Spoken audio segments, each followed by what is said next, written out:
If backpacking teaches you anything, it's going to teach you about appreciating the little things. You quickly will find out exactly what gear is the most important to you that you might not have expected in the first place. In other words, often the best gear and the most important gear for you is not the most flashy or exciting. Welcome back, guys. I thought that today I would show you some of the most important gear to me that I have, and I've chosen 3 for y'all today. This gear is for sure not the most exciting maybe or the most flashy, but you do not want to hit the trail without it, and you'd be surprised. Some of the most important gear to me actually costs like right around $30. So anyway, let's get right into it. I don't want to waste your time. Wouldn't want you switching over to YouTube Shorts now, would I?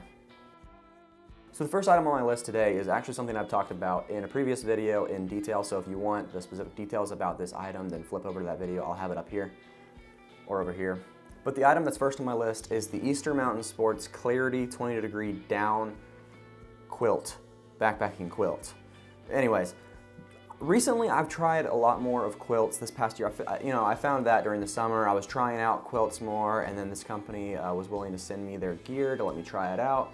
And Eastern Mountain Sports produces a lot of quality gear, and so I've had the opportunity, especially as it's gotten colder, to test like the limits of this quilt as well, and I've been very, very happy with it. I've really started to like quilts a lot because of how different they are from everything else. I like trying something new, and I like it when there's a new twist on something because it's kind of fun to experiment with a little bit.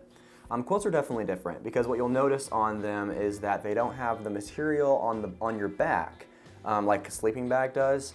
And this helps with a lot of things actually. It helps keep down the weight because they're not having to put more material on the back anyways. What you might be interested to know is that with sleeping bags, a lot of times, even with sleeping bags, they might have material on your back, but most of the insulation is focused on the sides and the tops. Now there are sleeping bags that have insulation on the back, but a lot of times the insulation isn't on your back anyways with the sleeping bag, so a quilt kind of just eliminates that material altogether. They're assuming that you're going to have a good insulated R-rated sleeping pad. Obviously you wouldn't want to go lay on the ground with just a quilt, but if you do have that sleeping pad, there's no need for the material back there because it's warm from the reflection of your body heat anyways. But yeah, so it really helps with the weight. And what I like is it's super comfortable. To me, it's super comfortable because I have always kind of had a problem, unless I absolutely have to, falling asleep in a tight mummy bag where your arms are like plastered to your sides. I move a little bit in my sleep, and so when I tried out quilts for the first time, it was like a revelation to me because they lay over you more like a duvet or like a comforter at home. To where you can kind of twist and turn in them and it feels like a blanket on top of you rather than a constricting cocoon. A lot of quilts have this, but specifically the Clarity down quilt from Eastern Mountain Sports has elastic straps that go around your sleeping pad so that way you don't, so that way when you roll throughout the night it doesn't lift up in a section you get attacked by like drafts and stuff like that. It also has a little draw cord around the neck to keep out drafts from your neck area. And it has a closed foot box, of course, because your feet are like the first thing to go cold often. So it does have material on the back for that. But yeah, so the Eastern Mountain Sports Clarity Down Backpacking Quilt, this one is rated to a comfort rating of about 30 degrees.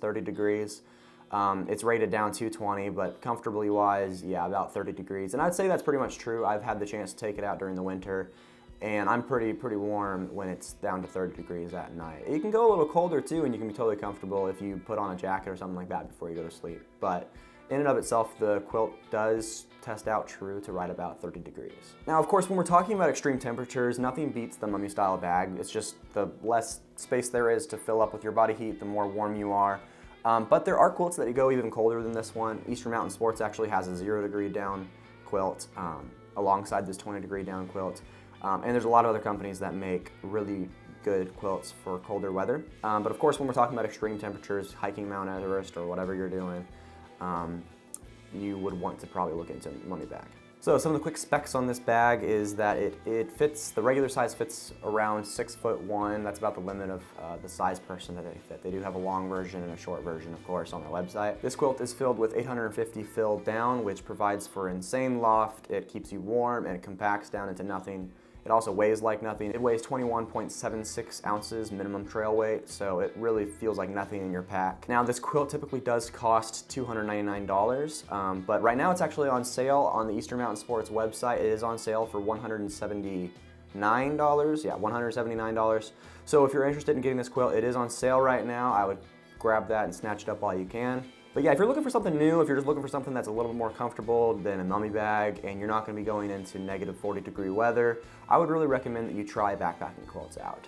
Hey, as always, I do have the links for all of the gear that I talk about in the description of this video. Go ahead and check them out if you want to go straight to where you can purchase those. And if you're enjoying this video, if you enjoy my content, I ask that you like the video, maybe even consider subscribing, because it really does mean a lot to me. Next up is also something I've mentioned before, but you're going to see this stuff keep popping up because of how much it surprises me with its usefulness, and it's just something that I can't go on a backpacking trip without anymore. And this next piece of gear is the seatosummit Event Dry Sack. Now, I told you guys not everything that's the top of the list is super exciting like a backpacking quilt. But the reason that this thing is at the top of my list is because of how much I use it. And I said useful gear, right? So the amount that I use this piece of gear is insane. Now, what I do on all of my trips, even when rain isn't forecasted, is I will have a dry sack that I put my sleeping bag, my pillow, maybe a change of socks, or whatever I cannot let get wet at all. Otherwise, it's gonna ruin my trip. I put all of that in a dry sack, and then you know how they work.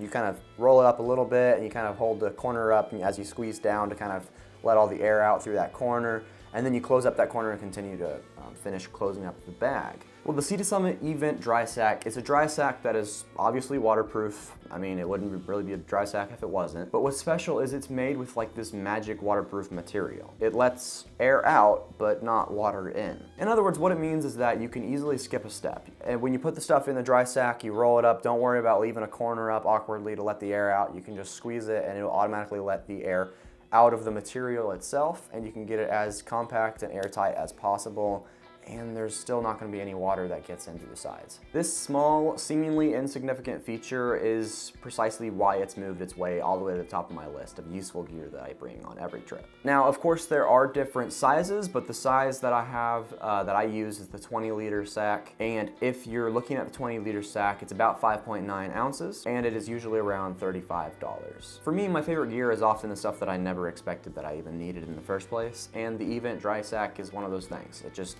surprised me with a feature that I didn't even know I was missing. And the final piece of essential gear for this video is something that once you try it, you're never gonna go back. It is the flextailgear Tiny Pump X. I have mentioned this pump before sometimes, but I used to have the 2X, and then, well, you know, it like died, and so when I bought another one, I bought the original version, the X. It's a little bit cheaper, but basically the same features. So this is exactly what it seems like. It's a tiny portable battery run pump. I don't know if you know this, but when you breathe your air into a sleeping pad, it actually brings the R value of your pad down a little bit. It doesn't take like an R rated value 4 down to like an R rated value of 1, nothing that extreme. But it does bring it down just a little bit because the moisture in your breath is gonna cool overnight, and it does take away from the insulation of your pad just a little bit. So when I found that out, I was looking around for a portable pump, and this is the one that I found most recommended, and so I bought it, and I absolutely don't regret it one bit. This has a battery life that will last it all over your trip, so you can definitely fill up your pad multiple times along your trip. You can always bring the little cord that charges it with your portable battery if you need to, you know, for safekeeping. I would just in case anyways, but it has a battery life that will last multiple nights. And something just super cool that I wouldn't have thought of, and I'm glad Flextailgear did, is they put a light on it. So this allows for you to not have to bring a tent lantern with you, because you can take this pump when you're done filling up your pad, maybe stoking your fire with the pump or something like that, and you can take it and hang it up in your tent and use it as your tent lantern if you need to. I know that some tents have the little material, mine does now, my new one does, have the material where you can kind of stick your headlamp up there and use it as a light. So I know that kind of defeats the purpose. But if you don't have one of those tents, this is super awesome because it means you don't have to bring a tent lantern. Even if you have one of those tents or you don't think you need the tent lantern and light, it's still useful to buy because you don't realize how annoying it is spending those 10 minutes to pump up your pad. Even if you have one of the air sacks to do it, it just saves you a lot of time and a lot of breath. You spend all day hiking as hard as you can. Why would you want to do more work when you get to campsite? So the pump weighs 3.1 ounces and its light does go up to 400 lumens. And the special thing about it is it only costs $30 on Amazon. So this air pump is by far one of the most useful things that I have in my backpack, and it's something that I will never go on a trip without. And so I hope that if you guys haven't tried a portable air pump yet, you can check out the Flextailgear Tiny Pump X or the 2X. It's great also. And yeah, just give it a try, see what happens. Once you do, you'll never want to go without it. All right, so that's it for this video. I hope you liked it, maybe learned something from it. If you do have more questions about the gear that I mentioned in this video, a lot of it I do have other videos on that talk about it in more detail. Like I said before, there are links in the description of this video for all the gear that I mentioned. And yeah, so I hope that you liked this video. Let me know in the comments down below what your most useful gear is for you, and we can talk about that. Thank you guys for watching this video, and I'll catch you next time. Goodbye.